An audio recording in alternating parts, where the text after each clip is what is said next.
I've spent 15 years believing that chaos is just a lack of proper documentation.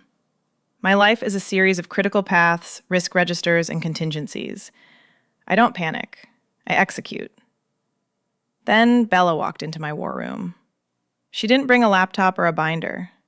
She brought a quiet, terrifying ability to see right through the professional armor I'd welded to my skin.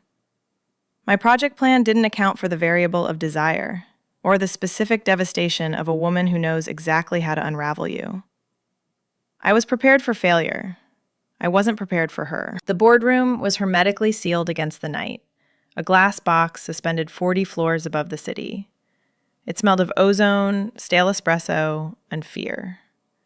My team sat around the mahogany table, their faces pale under the fluorescent glare, waiting for me to tell them how we were going to launch the Apex platform in 3 weeks, when the back end was still spitting fire.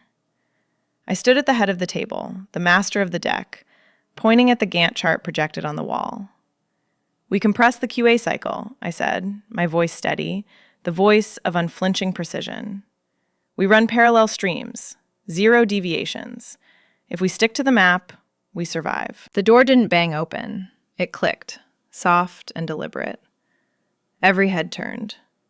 I stopped mid-sentence, the laser pointer trembling just once before I gripped it tighter. The board had threatened to send help. I expected a hatchet man, someone in a charcoal suit with a serrated jawline. Instead, I got Bella. She was older than me, perhaps only by a few years, but she carried herself with the heavy, easy grace of someone who had already seen the worst happen and found it boring. She wasn't wearing a suit. She wore a cream-colored silk blouse that looked impossibly soft against the sharp edges of the room, and dark trousers that moved with a fluid rhythm completely at odds with our frantic energy. "Don't let me interrupt the fantasy," she said.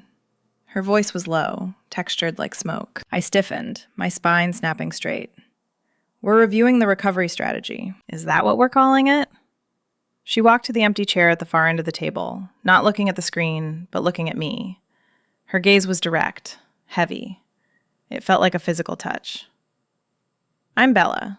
I'm here to make sure you don't drive this team, or yourself, off a cliff." "My team is fine," I snapped, the defensive reflex immediate. "We have a plan." "You have a timeline," she corrected. She didn't open a notebook. She didn't ask for access to the Jira board. She just leaned back, crossing her legs, looking entirely too comfortable in a room designed for stress. "Run it by me." I spent the next 10 minutes walking her through the dependencies. I was brilliant. I was logical. I was building a fortress of rationale. When I finished, the silence stretched, tight and brittle. Bella stood up. She walked over to the whiteboard where I had sketched out the workflow. She picked up an eraser. "What are you doing?" I asked, stepping forward. My proximity to her suddenly felt dangerous. She smelled of something expensive and dark, sandalwood and rain. "This," she said, erasing the entire middle section of my diagram.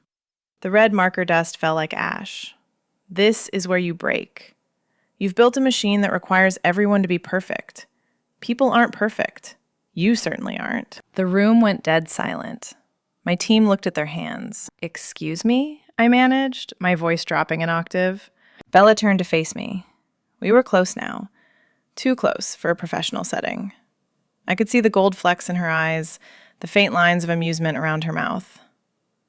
"You're holding your breath," she observed softly. "You've been holding it since I walked in. Probably for years." "I am managing a crisis." "You're managing fear," she said, and the accuracy of it felt like a cut. "You think if you grip the wheel tight enough, you can force the road to straighten out, but you're just going to snap the axle." She capped the marker and set it down with a click that sounded like a gunshot in the quiet room. "Meeting adjourned. Go home. All of you." "You can't dismiss my team," I said, though I could feel the tension in the room dissolving as my engineers practically sprinted for the door. I just did. Within 30 seconds, we were alone. The hum of the servers seemed louder now, the city lights blurred against the glass. Bella didn't move away. She stayed in my space, her presence a heavy, magnetic weight. "You hate me," she said. Not as a question, but as a satisfied observation. "I think you're reckless," I replied, organizing my papers just to give my hands something to do, desperate to look away from her. "And I think you're exhausted." Her voice dropped, becoming intimate, stripping away the title and the salary and the strategy. I'm going to break your process, project manager. It's the only way to save the work. And you. She turned and walked out before I could form a rebuttal, leaving the air charged and thick behind her. I stood there, staring at the erased whiteboard, my heart hammering a rhythm that had absolutely nothing to do with the deadline. 2 days later, the friction between us had become a daily ritual, a scheduled hour of combat disguised as collaboration.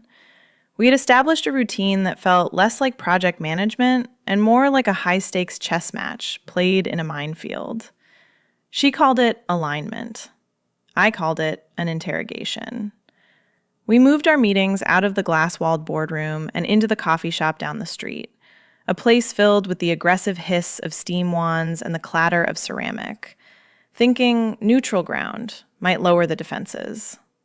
I was wrong. It just made the proximity unavoidable. The table was too small. That was my first tactical error. It forced us into a physical intimacy that betrayed the professional distance I was desperately trying to maintain. My laptop was open, a shield of glowing pixels between us, displaying the revised risk register. Bella didn't have a laptop. She had a double espresso and that unnerving, patient stillness that made me want to check my own pulse. The vendor contingency is weak, I said, tapping the screen. I kept my voice clipped, efficient. If the API integration fails on day 3, we lose the window. I need you to sign off on the backup servers. Bella didn't look at the screen. She took a slow sip of her coffee, her eyes over the rim locking onto mine. She didn't blink. She rarely blinked when she was analyzing me, and I was beginning to realize she was always analyzing me. The servers aren't the problem, she said, setting the cup down with a deliberate, soft thud.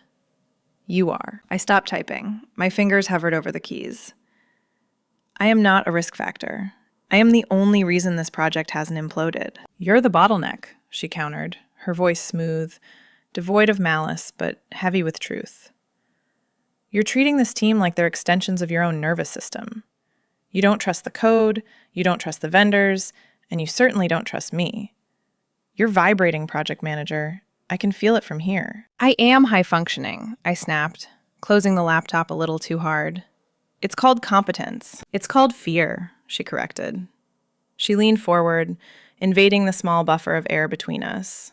Her elbows rested on the table, bringing her face closer to mine. I could smell that scent again. Rain and something sharper, like clove. Look at your hands. I looked down. My knuckles were white, gripping the edge of the table as if the floor were about to drop out. You're wasting energy, Bella said softly.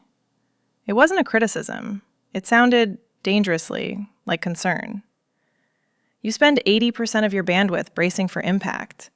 Imagine what you could do if you just let go of the wheel for 5 seconds. If I let go, we crash. Maybe, she murmured. Or maybe you find out the car drives itself. The noise of the cafe seemed to drop away, dampened by the sudden, suffocating intensity of her focus. It felt like a violation. She wasn't looking at my deliverables. She was looking at the cracks in my foundation. She was seeing the lonely nights, the anxiety that woke me up at 3 a.m., the exhaustion I painted over with concealer and caffeine. Stop analyzing me, I whispered. My voice lacked the command I usually wielded. Stop giving me so much to work with. A small smile played on her lips, not mocking, but knowing. You think you're a fortress, but you're glass. And I'm very good at seeing what's inside. She reached out then. For a second, I thought she was going to touch my hand. My breath hitched, a traitorous, sharp intake of air. She didn't touch me. She simply tapped the back of my hand with one finger, a brief, electric point of contact that sent a shockwave straight up my arm. Drink your coffee, she said, leaning back, the distance returning, but the tension remaining, coiled and hot. It's getting cold, and we have a lot of walls to break down before the deadline. I picked up the cup, my hand trembling just enough to ruffle the surface of the liquid. I realized then, with a sinking, terrifying clarity, that the project was just the excuse. We weren't negotiating a timeline anymore. We were negotiating my surrender. And the worst part wasn't that she was winning.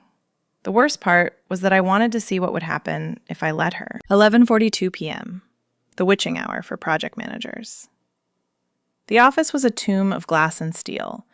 the only light coming from the bioluminescent glow of the city grid 40 stories down, and the dual monitors burning a hole in my retinas. I was alone. I preferred it this way. No questions, no quick sinks, just the brutal, clean logic of the critical path.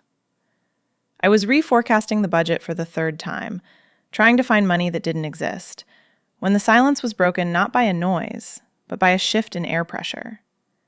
The temperature seemed to rise, just a fraction, warming the sterile chill of the climate control. I didn't hear the elevator.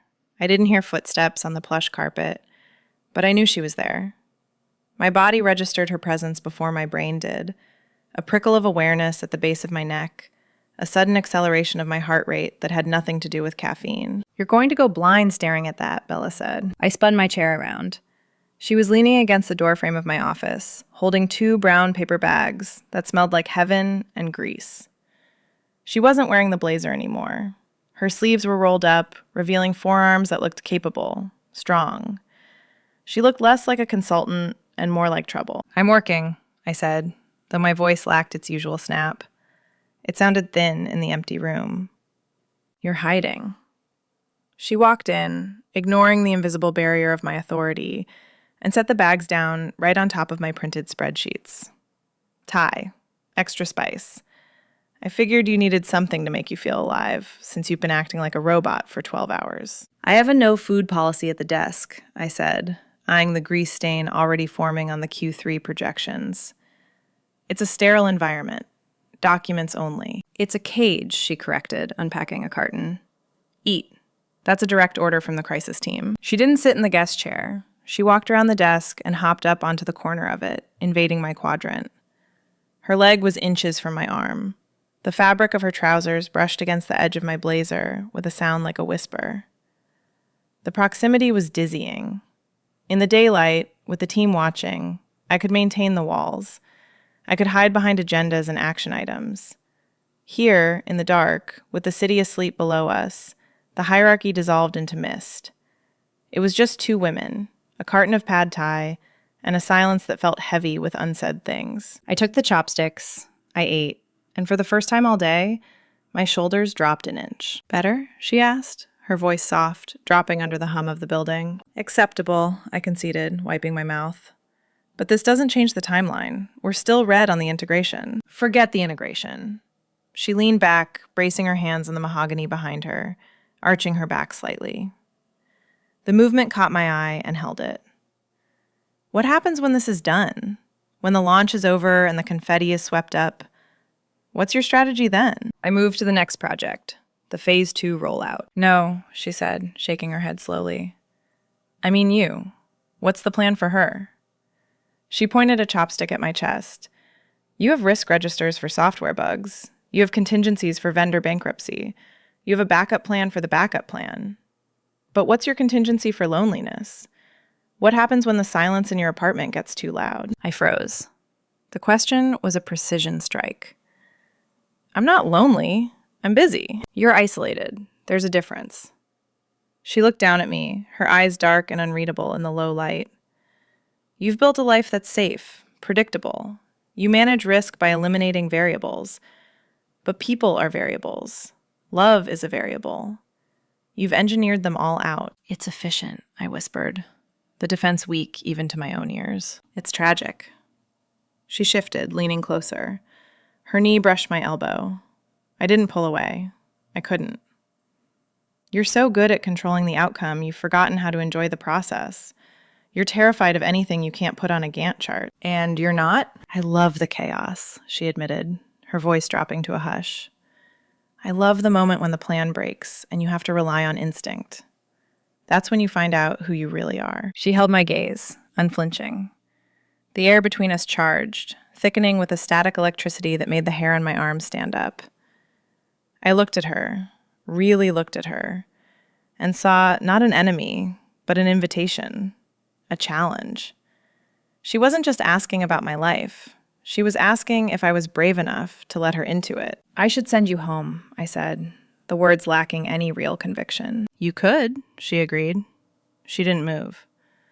"But you won't, because for the first time in 15 years, you're wondering what would happen if you stopped managing the risk and just took it. I swallowed hard. She was right. I didn't want her to leave. I wanted to know what other rules she could make me break. I wanted to see if the crash was worth the fall. The geography of control is fragile. In my office, I dictate the lighting, the seating chart, the temperature. In a hotel conference room 300 miles away, I am just a visitor with a slide deck. We were in a satellite office, a brutalist concrete structure that felt designed to crush spirits. The stakeholders were 5 men who looked at the project timeline not as a plan, but as a negotiating position. They didn't want efficiency. They wanted a miracle for half the price. I was holding my ground, but the ground was shifting. I was tired. The late nights with Bella, the constant dismantling of my psychological defenses, it was taking a toll. When the VP of operations asked a question about latency variables I hadn't prepped for, probing the one weak spot in the architecture, I hesitated. It was a micro-hesitation, a pause of 2 seconds.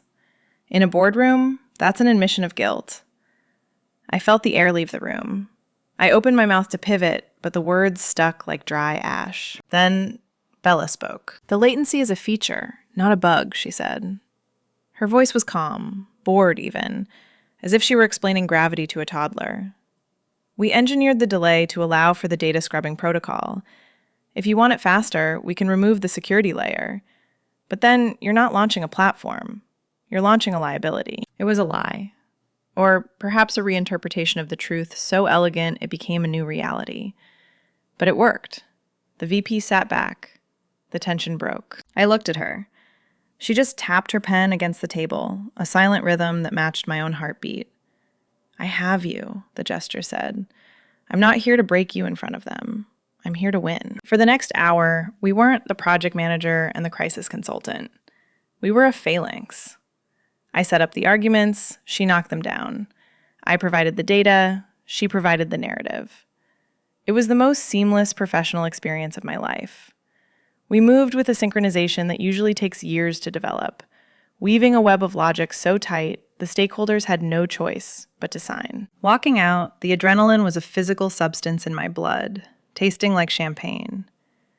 We didn't speak as we navigated the maze of cubicles, but the space between us felt different. It wasn't a gap anymore. It was a tether. We reached the elevator bank. I pressed the button, my hand shaking slightly. Not from fear, but from the sheer, intoxicating rush of competence. The doors slid open. We stepped into the small, mirrored box. The door slid shut, sealing us in. The silence wasn't awkward. It was loud, with everything we had just done. We were alone, suspended in a shaft of steel, moving upward toward our rooms. The hum of the lift was a low vibration against the soles of my feet. Bella turned to me. In the reflection of the doors, I saw her eyes raking over me, taking in the flush on my neck, exhausted but electric. "You're good," she said. The compliment was simple. It felt like she had touched me. "We're good," I corrected, my voice dropping. "Yes," she agreed. She took a step closer. The elevator was large enough for 6 people, but she made it feel like a phone booth. "We are." The air thickened, charged with her scent. Sandalwood, rain, and the sharp tang of victory. I could feel the heat radiating from her body. She was close enough that if the elevator jolted, we would collide. I wished, irrationally, for a mechanical failure. I wanted to be trapped here, where the only strategy that mattered was the way her gaze dropped to my lips. "You saved me back there," I whispered. "I protected the asset," she murmured, her voice dropping to a register that vibrated in my chest. "And I don't like seeing you cornered. Unless I'm the one doing it." The numbers above the door ticked up. 12, 13, 14. My breath hitched. The threat, or promise, hung in the air. I looked at her, stripped of the meeting's context. Her hair was loose, her lips parted. She looked predatory and soft. "Is that part of the consulting package?" I asked, trying to find my footing. "We're off the clock, project manager." She leaned in, her face inches from mine. The elevator dinged. The doors began to open. "And I think you know exactly what package I'm offering." She didn't move to exit. Neither did I. For a heartbeat, we stood on the threshold. Then she smiled, a slow, devastating curve of her mouth, and stepped out, the wake of her perfume pulling me forward like a tide.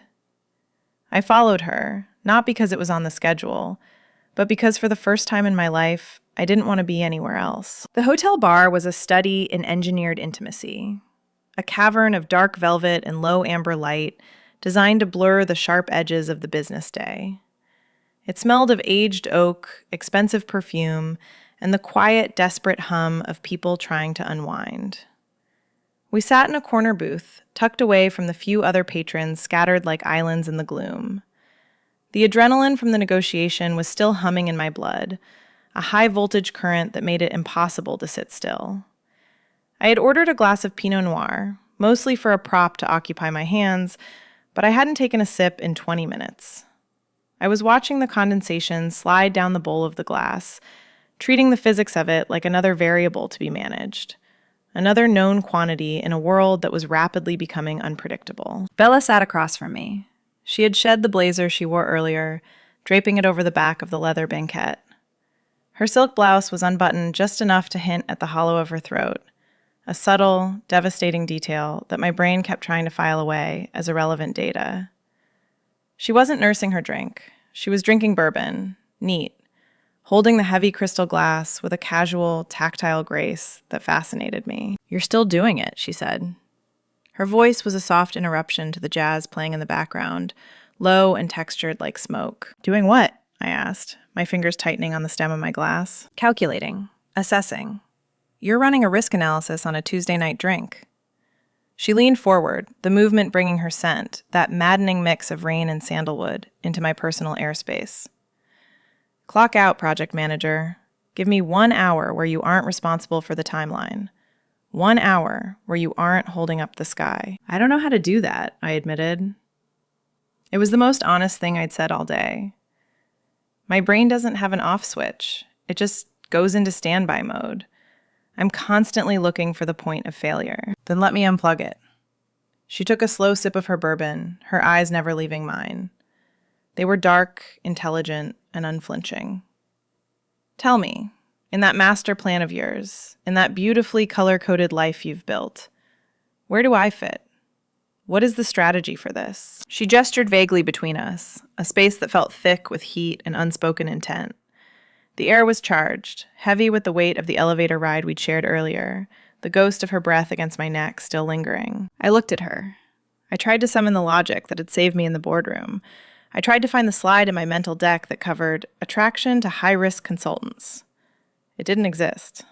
The folder was empty. "I don't have a strategy for you," I whispered. The admission felt like stepping off a ledge. "You're an anomaly, a deviation. Every time I try to predict your next move, you change the rules. I'm flying blind, Bella, and I hate flying blind." She smiled then. It wasn't the sharp, professional smile she used to disarm stakeholders. It was slow, private, and terrifyingly confident. It was the smile of a wolf watching a lamb try to negotiate terms of surrender. "Good," she murmured, "because if you had a plan for me, I'd have to ruin it." She set her glass down. The ice clinked, a sharp sound in the quiet. "You want to know the difference between us? You try to control the chaos. I ride it. You think safety is in the plan. I know safety is an illusion." "And what's your strategy?" I asked, my voice barely audible over the thrum of my own pulse. "For me?" Bella leaned back, studying me with an intensity that made my skin prickle. "Oh, I have a very detailed strategy.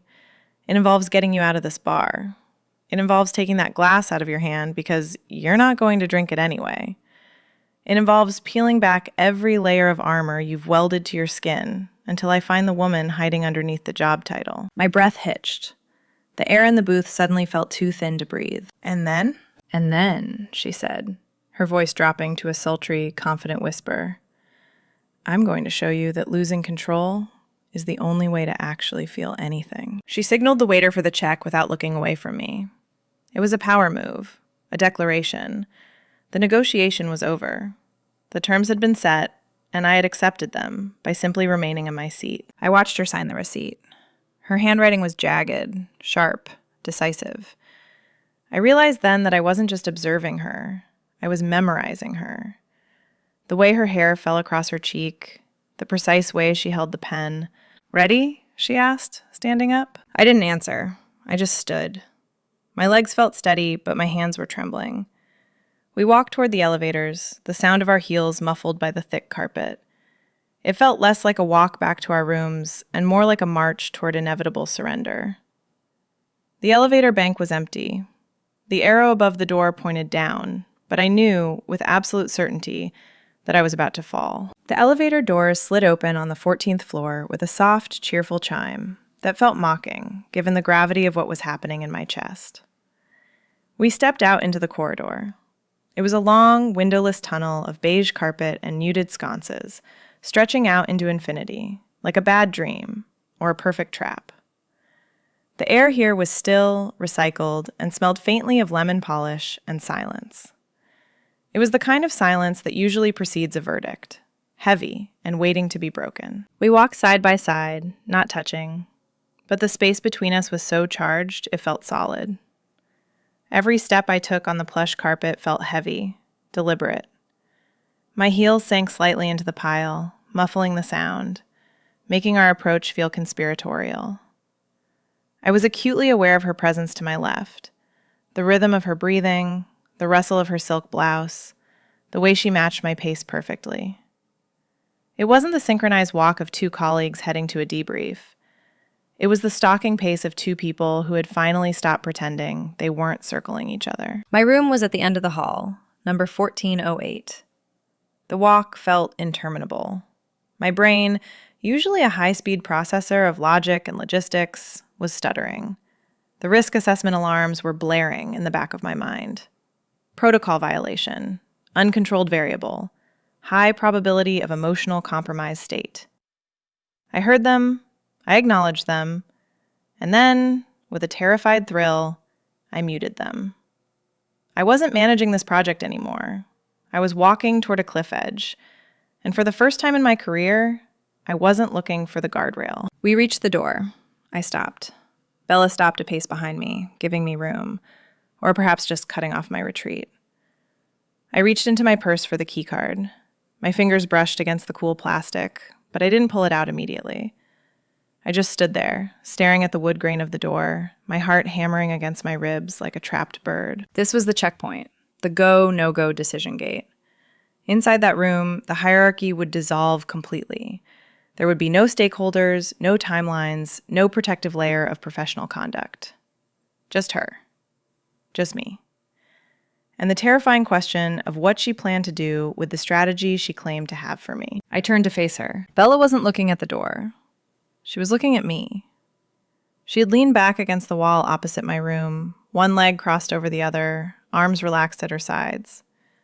She looked completely at ease, unflinching in the fluorescent wash of the hallway lights. There was no urgency in her posture, no desperation. She was simply waiting, with the terrifying patience of someone who knows the outcome is already decided. Her eyes traced the line of my jaw, down to my throat, where I knew my pulse was visible, betraying me. She didn't speak.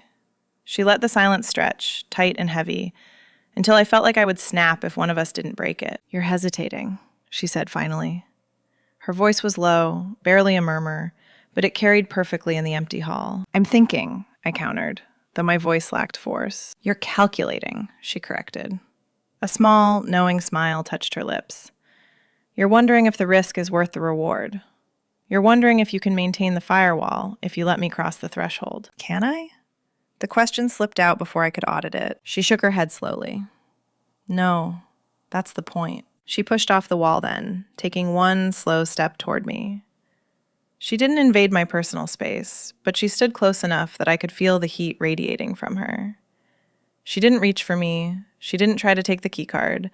She just held my gaze, challenging me to be the one to make the move. "Are you going to invite me in, project manager?" she asked softly, her voice dropping to that textured, smoky register that dismantled my defenses.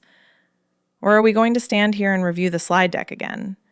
Because I have to tell you, I'm very tired of talking about latency variables." The absurdity of the choice hung between us. The safety of the slide deck versus the danger of the room. The known versus the unknown. I looked at her, the intelligence in her eyes, the confident set of her shoulders, The way she looked at me, not as a problem to be solved, but as a woman to be known. I realized I didn't want to be safe. I had been safe for 15 years, and I was bored. I wanted the crash. I pulled the keycard from my bag. My hand was trembling, a visible tremor that I didn't bother to hide. I slid the card into the slot. The light blinked green. The mechanism clicked, a sharp, mechanical sound of surrender. "I'm done with slides," I whispered. Bella's smile widened, predatory and pleased. "Good decision." I pushed the handle down and the door swung open, revealing the darkness of the room beyond. I stepped inside, holding the door open, my heart in my throat. Bella followed me across the threshold, the scent of her perfume flooding the small entryway, erasing the sterile hotel smell. The door clicked shut behind her, sealing the outside world away. The lock engaged automatically. We were in. The strategy was broken. And as the darkness of the room wrapped around us, I knew there was no going back to the version of myself that existed on the other side of that door. The room was shadowed, lit only by the amber bleed of the city grid filtering through the sheer curtains. It didn't look like a hotel room anymore. It looked like a containment breach. The air was thick, pressurized, silent in a way that made my ears ring. I moved instinctively away from the door, needing to put distance between the threshold we'd just crossed and the reality of what was happening. My heels sank into the carpet, soundless. I felt ridiculous in my blazer now. The structured wool, the silk lining, it all felt like armor for a war that had already ended. I was wearing a costume of authority in a room where I had none. I needed a task. I needed a process. My brain, desperate for a familiar track, latched onto hospitality. Host protocol, beverage service, distraction. "I should get some water," I said, my voice sounding brittle and too loud in the quiet. I walked quickly to the kitchenette, the small alcove with the overpriced minibar and the Nespresso machine. "Do you want anything? There's water, or I think there's a tiny gin." I reached for a glass on the shelf. My hand was shaking so badly, the tumbler rattled against its neighbor, a sharp clink-clink that betrayed me completely. I gripped it tighter, knuckles white, trying to force my nervous system into compliance. Stabilize. Execute. A hand covered mine. It wasn't a grab. It was a landing. Bella's hand settled over my trembling fingers on the countertop, warm and steady and devastatingly heavy. She didn't pull me away. She just stopped the motion. She stopped the frantic energy I was leaking into the room. "Stop managing the environment," she murmured. Her voice was right at my ear, close enough that I could feel the warmth of her breath against my neck. I froze, staring at our hands. Mine pale and clenched, hers relaxed, anchoring me to the marble. I'm getting a drink." "You're building a buffer," she corrected gently. She turned me around. The movement was fluid, easy, as if I were weightless. She pressed me back against the edge of the counter. The hard stone dug into my lower back, a grounding line of pain that kept me present. "You're terrified of the silence, project manager. You think if you stop moving, you'll have to acknowledge what you're feeling." "I am acknowledging it," I defended weakly, though I couldn't meet her eyes. I looked at the hollow of her throat, at the pulse beating steadily there. "Are you?" She stepped closer. Her legs brushed mine. The contact sent a jolt of static through my veins, hotter than the bourbon I hadn't finished. She placed her hands on the counter on either side of me, caging me in. She wasn't touching me, not really, but I was surrounded by her. The scent of sandalwood and rain was overwhelming now, drowning out the sterile hotel smell. "Look at me," she commanded. I looked up. Her eyes were dark, stripped of the professional veneer she wore in the boardroom. There was no consultant there, just a woman who knew exactly what she wanted. "I'm not going to kiss you," she said. My stomach dropped. A sharp, stinging rejection that made me gasp. "What?" "Not yet," she clarified, a small, dangerous smile touching her lips. "Not while you're still running calculations. I can hear your brain whirring. You're trying to figure out the risk profile. You're trying to justify this as a momentary lapse in judgment so you can file it away tomorrow." She leaned in, her nose brushing mine. "I need you to be here. Not in the plan, not in the contingency. Here." "I am here," I whispered. "Then prove it." She didn't move. She didn't soften. "Tell me why you opened the door." I swallowed hard. My throat felt dry, tight. "Because I wanted to." Too vague, she dismissed. That's a corporate answer. Be specific. What do you want? I faltered. The words were stuck behind a lifetime of discipline. I was the woman who wrote the scope. I didn't ask for things. I defined them. To ask felt like begging. To ask felt like losing. Say it, Bella demanded, her voice dropping to a rough whisper that scraped against my nerves. Tell me you want this. I won't move until you say it. We can stand here all night. I have excellent stamina. I looked at her, really looked at her. She wasn't mocking me. She was offering me a way out of the cage I'd built. She was demanding I break my own rules so she wouldn't have to. She was waiting for me to drop the shield. The fight went out of me all at once. The exhaustion of holding up the sky for 15 years crashed down, leaving me exposed and raw. I didn't want to be in charge. I didn't want to lead.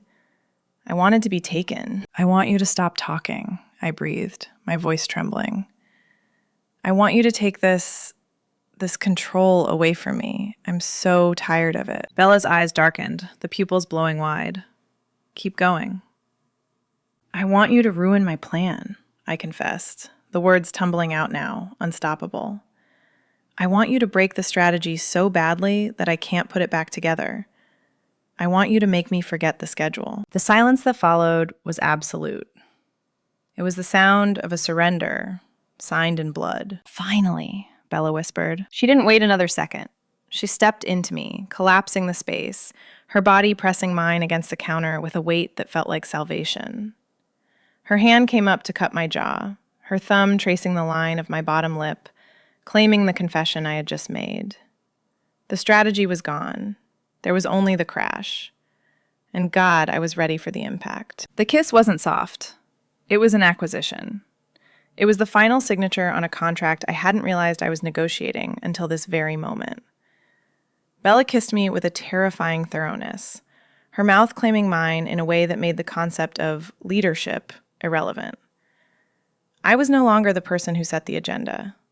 I was the agenda. She pulled back just enough to look at me, her eyes dark and heavy in the shadows. Bedroom, she ordered. It wasn't a question. It was a directive, clear and concise, the kind of instruction I spent my entire life giving and almost never received. I didn't argue. I didn't suggest an alternative workflow.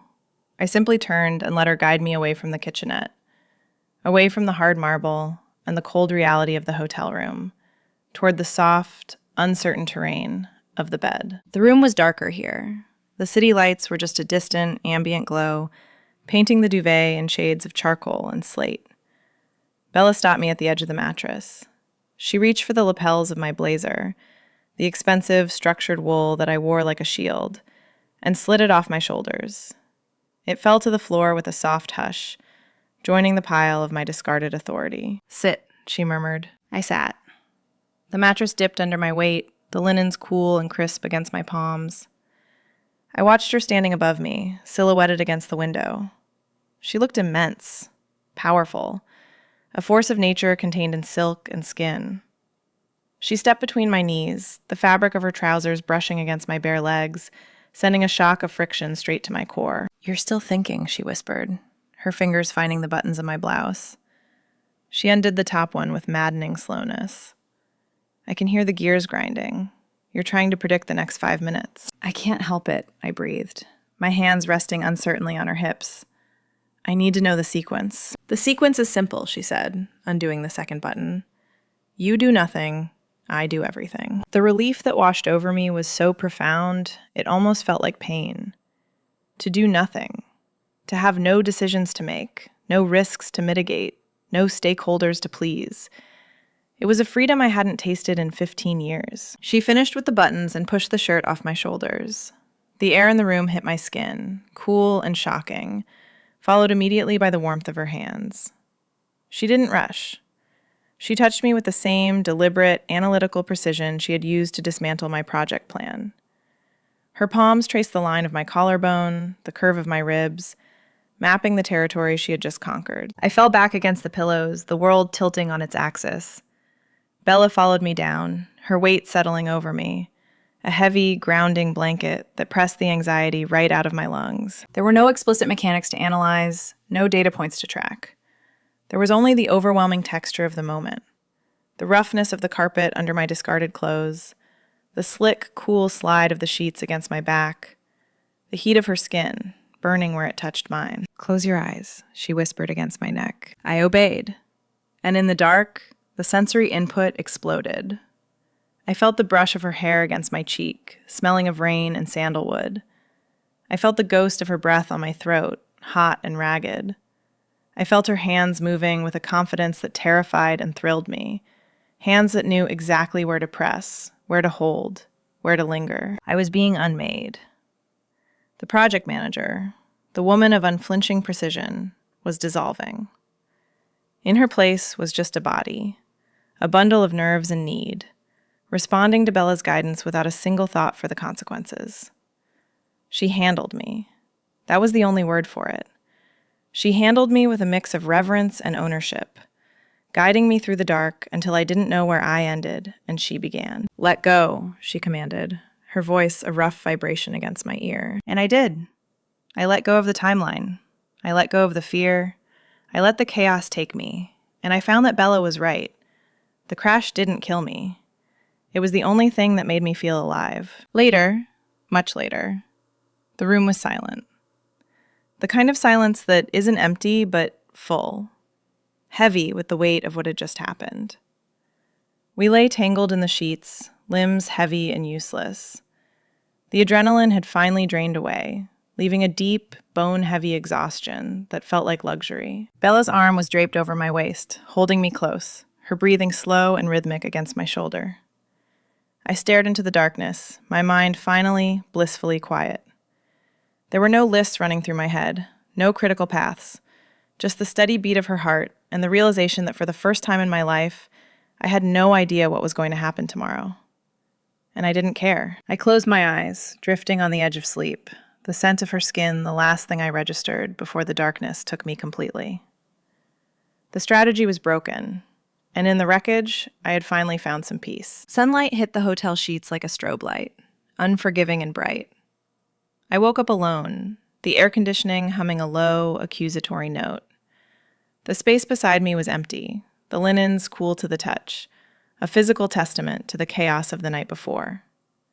For 3 seconds, I lay there, staring at the ceiling, while the risk assessment module in my brain rebooted.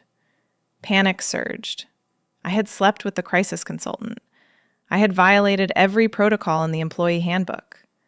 I had surrendered my leverage for a few hours of darkness and heat. I sat up, clutching the sheet to my chest, bracing for the fallout. It didn't come. Instead, the bathroom door opened. Bella walked out, fully dressed in fresh charcoal trousers and a crisp white shirt, holding 2 cardboard cups from the lobby cafe. She didn't look awkward. She looked triumphant. She looked like she had been managing the world while I was recovering from being unmade. "Room service coffee is tragic," she said, setting a cup on the nightstand. I went to the place across the street. Dark roast, no sugar. I assumed you needed the caffeine more than the sweetness. "You're up," I croaked. My voice was rough, unused. "I'm always up. Drink. We have a debrief in 40 minutes. She sat on the edge of the bed, not retreating to a safe distance, but invading my space again. She reached out, her fingers cool against my flush skin, and fixed a stray lock of hair behind my ear.